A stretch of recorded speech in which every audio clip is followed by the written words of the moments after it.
안녕하세요, 노 대표입니다. 벌써 2022년 새해가 밝았습니다. 여러분 새해 복 많이 받으세요. 그리고 올해는 건강하시고요, 이 호랑이 기운을 받아서 사업도 대박이 나시길 바라겠습니다. 오늘은 건물분 부가세에 대해서 얘기를 한번 나눠볼 텐데요, 부동산을 투자하실 때 이 부가가치세가 발생을 합니다. 어떨 때 발생을 하냐면요, 우리가 상가나 또는 업무용 오피스텔 또는 공장이나 창고, 이런 부동산을 매수할 때 부가가치세가 발생을 합니다. 하지만 토지는 면세라서 부가가치세가 없어요. 보통 주택도 부가가치세가 발생하지 않습니다. 그래서 이 주택과 달리 이 상업용 부동산을 매매할 때는 이 건물분 공급가액의 10%에 대한 부가가치세가 발생을 합니다. 많은 분들이 이제 우리가 보통 건물을 매입할 때 토지하고 건물분이 있거든요. 그래서 부가가치세는 생각을 안 하는 경우가 많습니다. 하지만 이 부가가치세도 꼭 염두에 두셔야 됩니다. 그래서 자금 계획을 세우셨을 때 이 부가가치세를 생각 안 하시는 분들이 계시는데요, 이 건물분에 대한 부가가치세는 반드시 투자자라면 알고 계셔야 돼요. 마찬가지 공인중개사분들도 당연히 알고 계셔야죠. 보통 그래서 이 건물을 투자할 때는 그 매도자를 담당하는 세무사에서 이 건물에 대한 가격을 아마 계산해서 알려주실 거예요. 그래서 이 매수자는 그 건물분에 대한 10%에 대한 부가가치세를 납부하시면 되는데요, 포괄 양수도라는 계약도 있지만요, 이 부분은 나중에 따로 또 설명드리는 시간을 갖도록 하고요. 어쨌든 이 건물분에 대한 부가세를 매수자가 10%를 매도자에게 납부를 하고, 또 이 매도자는 이 매수자에게 세금계산서를 발행을 해서 추후에 이 매수자는 조기환급을 통하든 확정신고를 통해서 이 부가가치세를 환급받게 됩니다. 대부분 제 고객분들은 이 조기환급 신청을 통하셔서 이 부가가치세를 미리 환급을 받으셨어요. 자, 그러면 내가 투자를 하려고 할 때 또는 공인중개사 분이시라면 이 건물분 부가가치세가 대략 어느 정도 나오는지를 미리 알고 있어야 되잖아요. 그래서 이 건물분 부가가치세를 어떻게 계산할 수 있는지 오늘 그 부분에 대해서 얘기를 나눠보도록 할게요. 우선 여러 가지 방법들이 있는데요, 가장 많이 하는 방법은 일단 감정평가가 됐을 때 거기에서 토지분과 건물분에 대한 감정평가에 대해서 안분하는 방법이 있고요, 만약에 감정평가를 받기 전이나 또는 안 왔다면 계약일 현재의 기준시가에 비례해서 안분한 금액을 계산하는 방법이 있습니다. 또는 장부가액에 비례해서 안분한 금액을 계산해 볼 수도 있고요, 취득가액에 비해서 안분한 금액을 사용할 수도 있습니다. 이 중에서 우리가 가장 많이 사용하는 방법에 대해서 오늘 설명을 드릴 건데요, 그러면 어떻게 해야 되냐면 우선적으로 토지 공시가격을 먼저 알아봐야 돼요. 그러면 토지 공시가격을 알아보기 위해서는 이 토지이음이라는 사이트, 예전엔 루리스라는 사이트였는데 이 토지이음 사이트로 변경이 됐습니다. 그래서 이 토지이음 사이트에 들어가셔서 본인이 알아봐야 될 주소지를 입력을 하시는 거예요. 제가 한번 입력을 해 볼게요.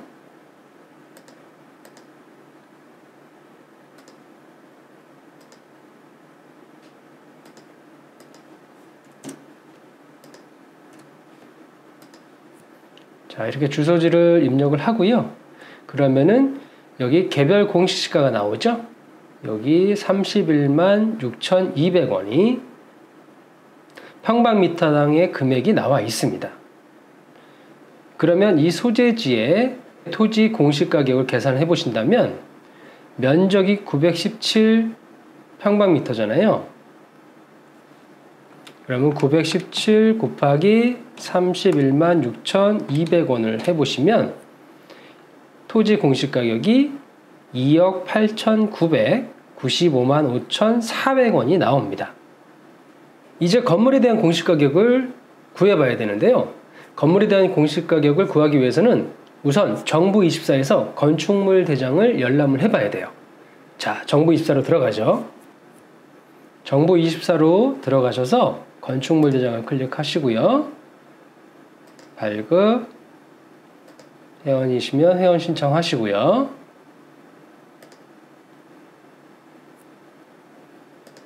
열람을 누르시고 주소지에서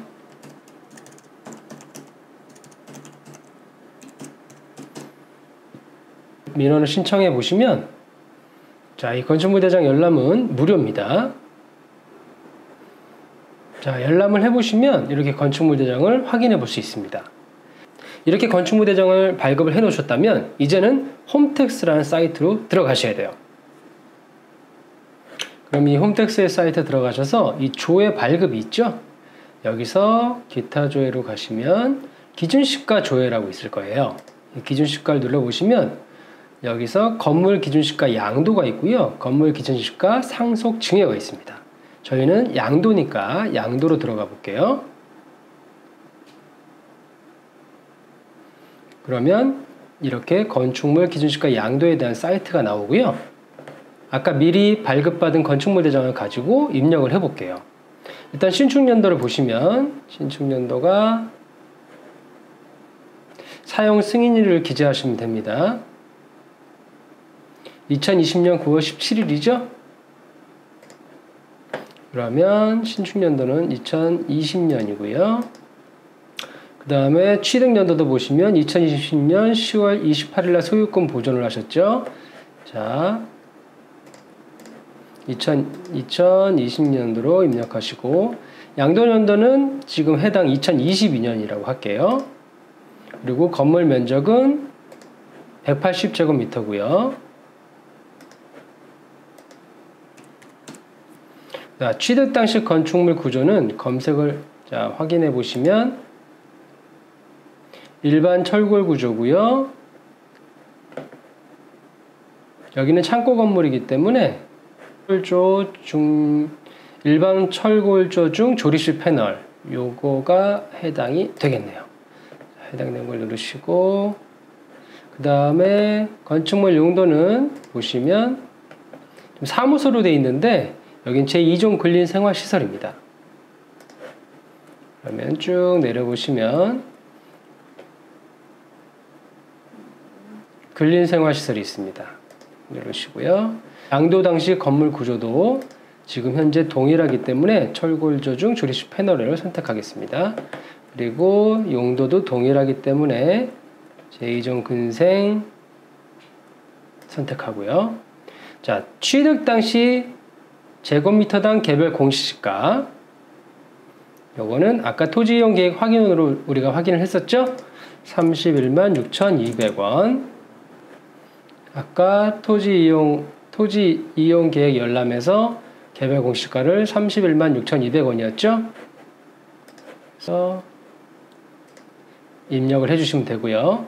양도 당시 제곱미터당 개별 공시가는 동일하기 때문에 31만 6,200원을 입력하겠습니다. 자, 그리고 기준시가를 계산해 보면요. 이렇게 양도 당시 건물 기준시가가 계산돼서 나오고요. 이건 취득 당시 건물 기준시가가 나옵니다. 우리가 필요한 거는 양도 당시 2022년에 건물 기준시가가 필요한 거예요. 그래서 지금 건물 기준시가는 1억 710만 원이 되겠네요. 이렇게 됐으면 이제 다 준비가 끝난 거예요. 이제 안분 계산만 할 줄 알면 됩니다. 안분 계산은 어떻게 하냐면요. 아까 토지 가격은 우리가 미리 계산을 해뒀죠. 2억 8,995만 5,400원이었고요. 건물 가격은 1억 710만 원이었어요. 두 개를 합치면 3억 9,705만 5,400원이 됩니다.